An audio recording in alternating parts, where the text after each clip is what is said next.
All right, let's tackle problem number 15.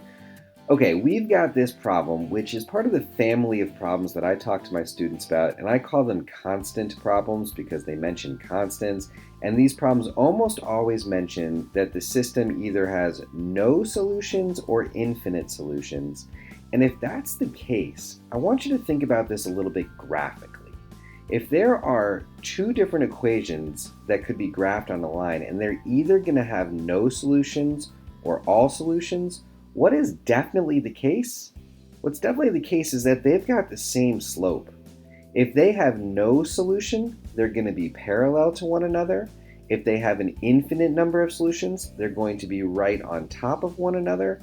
But if they have different slopes, then they're only going to have one point of intersection, and that is not what we are dealing with here.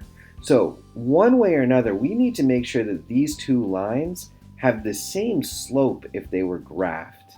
And if we're going to do that, the easiest way to go about checking to make sure that that happens is to make sure that the coefficients are exactly the same in front of both of the variables.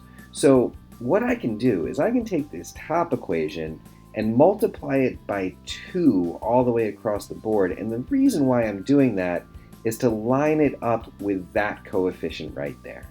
So if I take that top equation and I multiply it by 2, I get negative 6x plus 2y is equal to 12. And then I'm going to write that right above what was already written there. Ax plus 2y is equal to 8. Nope, still just kidding. Equal to 4. My bad. So I've got negative 6x plus 2y is equal to 12, and ax plus 2y is equal to 4. You can see that the coefficients in front of my y's are lined up, and simply enough, if I want to make the coefficients lined up in front of my x's right, then a is going to have to equal negative 6, which is the correct answer.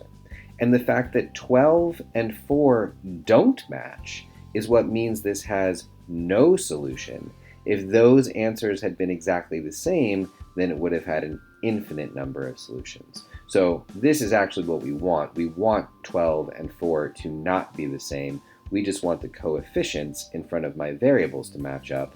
So negative 6x plus 2y is equal to 12 will have no solutions with negative 6x plus 2y is equal to 4.